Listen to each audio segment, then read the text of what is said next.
I'm going to ask another student to come with bigger hand now. Thank you. Steve? So you can see that it does not matter.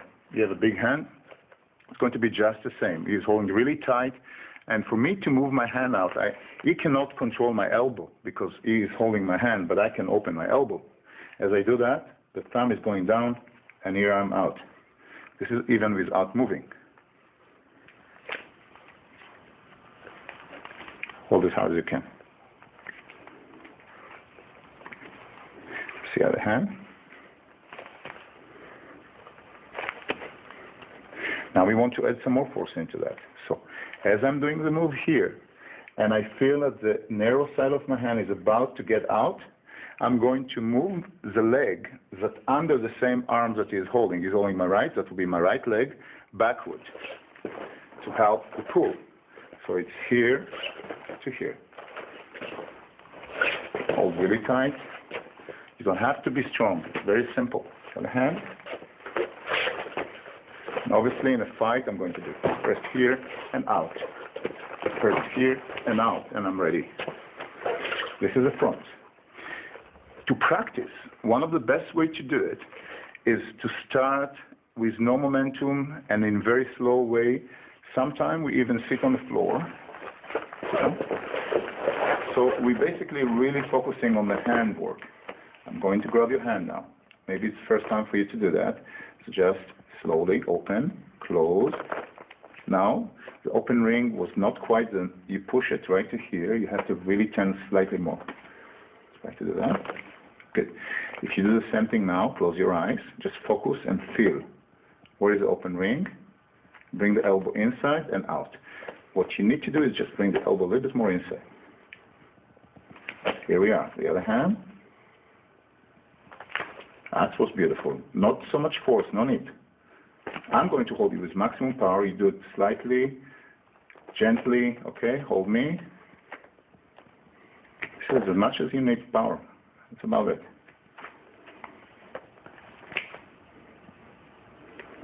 And of course, I close my eyes and practice, and I can sense what it is.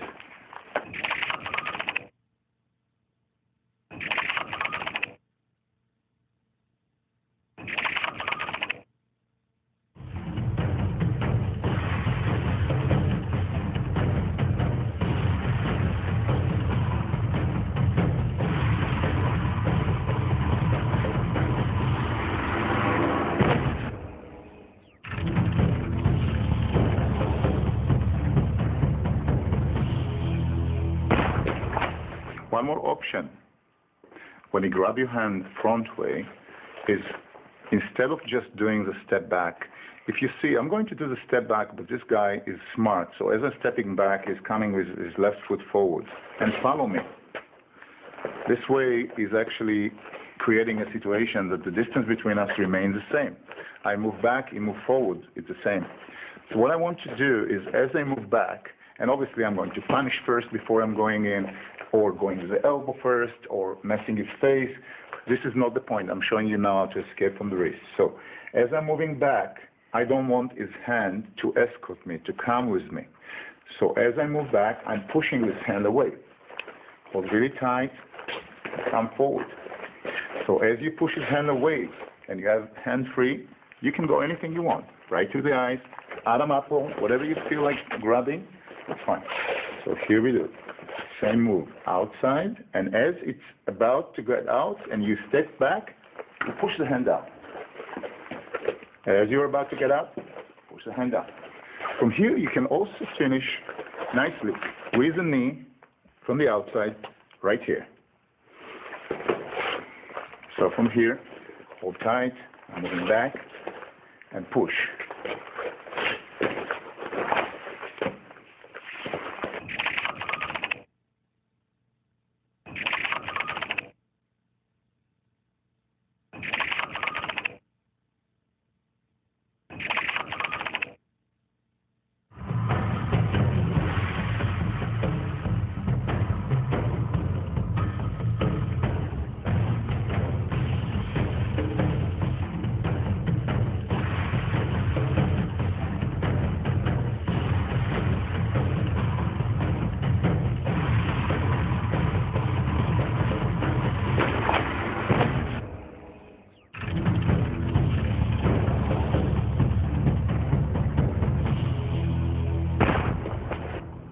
Next one after that will be, instead of just pushing the hand, I'm going to chop the hand.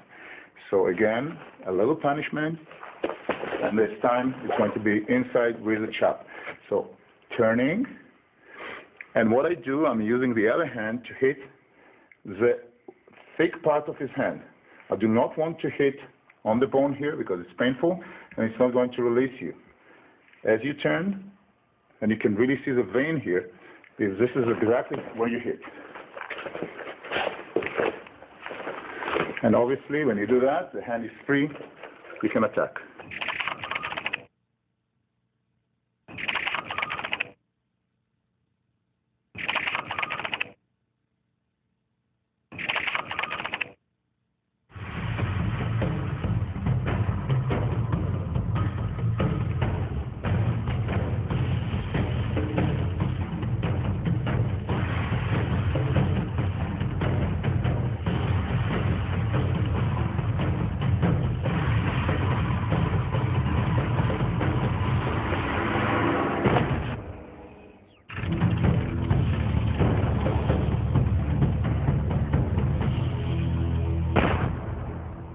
The following after that is when he pulls. If a guy is pulling me toward him, I do not resist. I go with it, and I'm turning. Hold tight. Tight, tight. Yeah. I'm going and pivoting. As I pivot, and I'll hold really tight, I'm going to explain that. I'm taking the step forward, and as I pivot, I'm bringing my right elbow to his elbow. Regardless of his strength, I'm going to always release myself. But what I have to keep in mind is that I have to stay with the same angle. So my hand here will stay in L shape. So when I turn, it's going to work. If the hand will be down, and I'm going to try to turn, he will still hold me. If I keep it L shape, it will happen. So while he pulls me, I'm going with it. So you see now it's L shape. Now I turn. Now it's out. As opposed to keep the hand down and try to turn. Step forward and turn. Now while you're turning, you can punish too. You can turn and come with the elbow from the back, if you wish.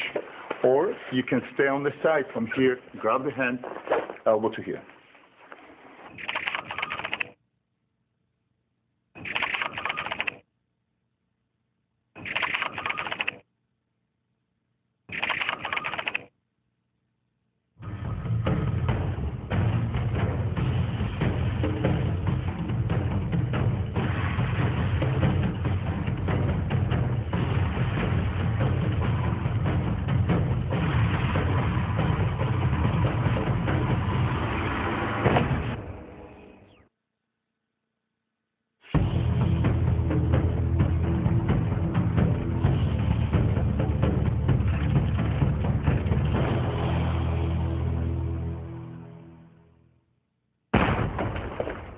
We're going to move now to the cross hold. Cross hold would be the right hand against the right hand, or his left hand against my left hand. Let go for this one. That means it's not the hand on the front, which is right against left. It's basically the cross hand. So when he holds you this way, you can see that the first thing is that the open ring would be down. That means that if I'm pulling down, I have a chance to take it out. But it's not enough. If he's strong, nothing will happen. Especially if I'm going to bend my hand and try to pull back, which is most of the people do. Because you don't really going towards the open ring. So since the open ring is right there, I want to continue the force down as much as possible. I want to continue the force down to there. But you see, I'm using a lot of force to go there. It's very strong. In order to be able to do it with less force, I'm crossing the other hand from the top. And as I'm lowering this hand as a straight arm down, I'm going to scissor from this side. So now hold tight, and you can see that this is working better. With my right hand, the one that is holding right now, I'm not going to pull slightly to the side, but almost like cutting a midget head behind my knee. So the direction is there. which is exactly the force that we want to produce. So hold as tight as you can now. Now, if you notice, I'm doing a little move with my leg first. As I am bringing this hand to the shoulder to do the scissor, I'm taking my right foot, which is a back foot, to the inside of his knee. This is more than distraction than anything else. If there is a lot of weight on this leg, and the knee will buckle, this is going to be a very strong injury. So right now, it's just like that. So this is the first move. And now, to the side. Make sure not to bend your arms. Do not come back this way. Keep it straight, down. As you are there, from here, punishment is easy, as we know, elbows or whatever else you want to attack.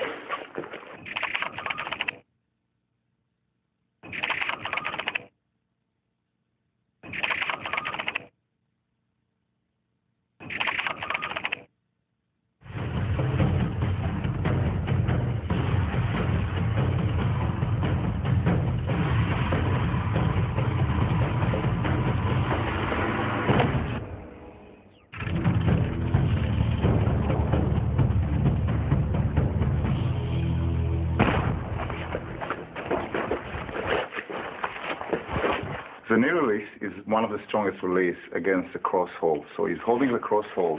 This time I'm going to assist myself with the knee to release.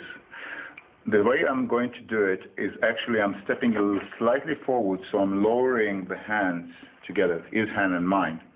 And as I do that, I'm shifting my weight to the same leg underneath the same arm that he's holding. He's holding my right. My weight will be on the right. As I do that, I'm lifting the other knee and place it right here and take it down. One more time. As I'm basically lowering my hand, I'm lifting the other leg and the knee going right in between. I'm not going to end on the floor, so the foot going to travel to the inside of his knee.